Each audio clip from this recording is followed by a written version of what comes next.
Hello! So, a little bit about some of the sagas and what they are telling us about the god Thunor, or Thor, or Donna.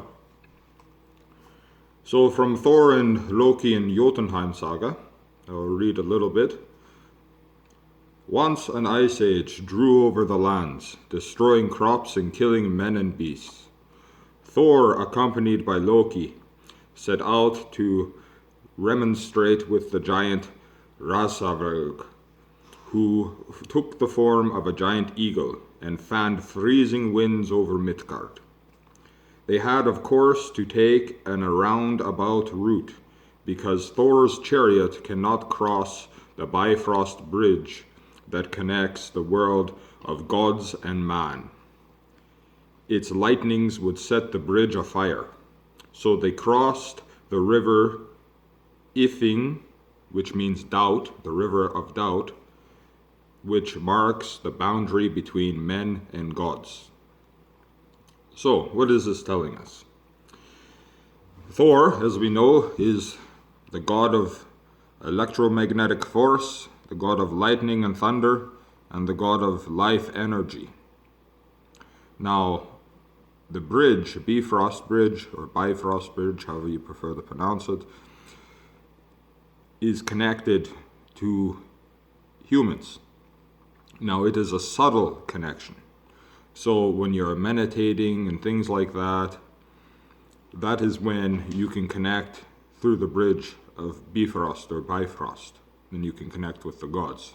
But Thor, this is telling us Thor is too intense of a god to connect that way through the Bifrost Bridge, the way the other gods will connect with you.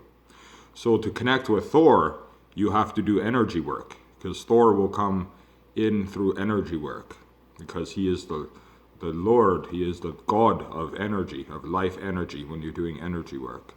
So this myth is telling you that to connect with Thor, do not connect with him through a simple meditation the way you would with the other gods. When you connect with Thor, you connect with Thor through doing energy work. And then it is also telling us, so they crossed the river Doubt, Ifing, which marks the boundary between men and gods. So the bridge of Bifrost goes over the bridge of Doubt. But Thor and them had to cross it at a different area without the bridge, because he would burn the bridge, because he is too much energy. He is life force energy. He's so powerful. He is so intense of it. So that also tells us, though, in the saga that what separates men from the gods is doubt. Your doubt. And then also another one, when they're talking about Thor's hammer, this is also telling us about Thor and how he is the god of energy work. Because, alright, he was part of a saga. As this huge hammer, the emblem of the thunderbolts, was generally red hot, the god Thor had iron gauntlets called Járngrípur, or iron grippers in English. Thor could throw Mjolnir a great distance, and his strength was always great, but when he put on his belt, Magnjord, which means power belt, his strength was doubled. So what this is telling us is, Thor is telling you about energy work, because if you look at all the martial artists who do Qigong and all sorts and Tai Chi and all this energy work, which is the same thing all the pagans did, they just had different names for it. But they always, back when you look at the old Viking photos and everything, everyone would wear a sash or a belt, like a thick belt, and it would go around the belly button. It would not be for holding the pants up or anything like that. The only use was to go around the belly button, and nobody really understood why in modern days, but our ancestors knew why. And this saga is telling you why, because it doubles your power, it doubles your life force energy. What you're doing is you are wrapping your main area of life energy, and you're putting pressure on it when you put a belt around it or a sash. And then where does life energy travel through? That's right, the palms of the hands. So that is why he has his iron grippers for the hammer. So he is building up energy in his battery bank, his bioelectricity, life force energy battery bank in his belly with his belt. And then it is going out his hands through, when you're doing energy work, that travels through the palms of your hands.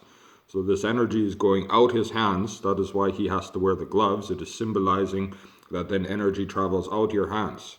And then with that, he can hold Mjolnir, pick it up, and then he can, throw it, and he can make lightning bolts and everything else that he does. And it is also important to note that his hammer is not only for destruction. In one of the other sagas, he kills his goats for food and then eats them, but he does not break the bones. He just eats the meat and leaves the skins.